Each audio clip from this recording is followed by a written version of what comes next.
Aspiring filmmaker Peter George was living near the beaches of coastal California when he spotted some graffiti stating "Surf Nazis."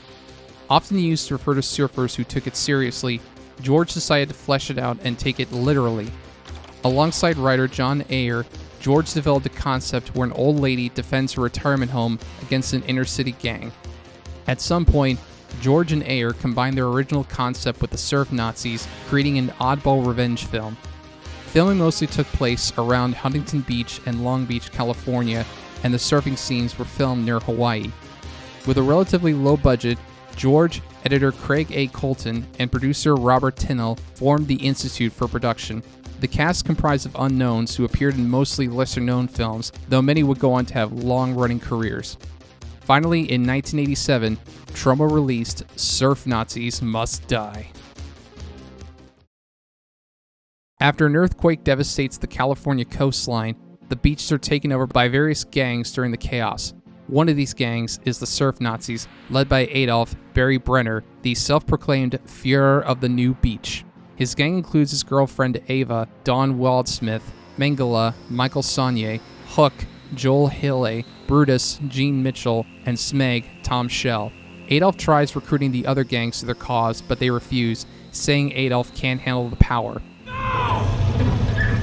You couldn't handle the power!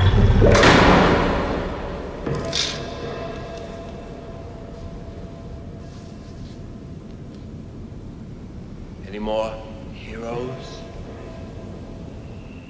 Meanwhile, Eleanor Mama Washington, Gail Neely, is put into assisted living by her son Leroy, Robert Hardin, after her house is destroyed.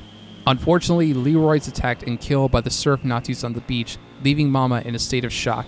She decides to buy a gun and some grenades, planning on exacting revenge for the death of her son. Now that Leroy's mama is on the prowl, the surf Nazis must die.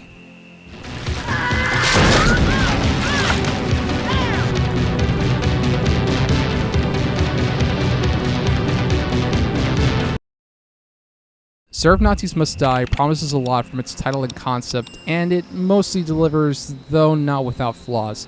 Its biggest problem is that despite a running time of under 90 minutes, the film is very slow and very padded. There are tons of scenes that are shots of the beach, shots of people driving, and extended surfing sequences. Also, there are subplots introduced that are either dropped completely or resolved almost as soon as they're introduced.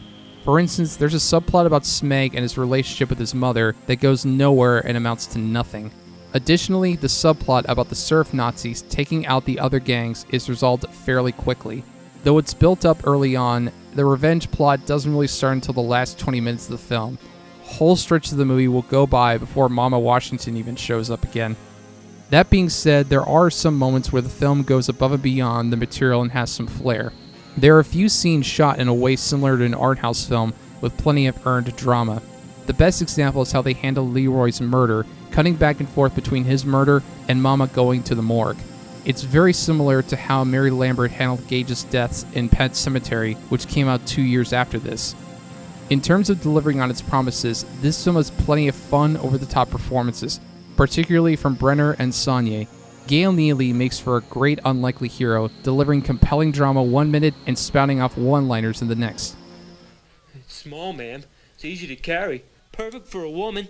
Well, that's real nice, dear. But I'm more interested in something that'll take the head off a honky at 20 paces. The final 20 minutes are definitely the highlight as Mama gets her revenge, even though the film is somewhat uneven.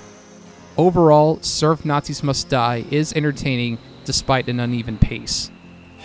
Taste some of Mama's home cooking, Adolf!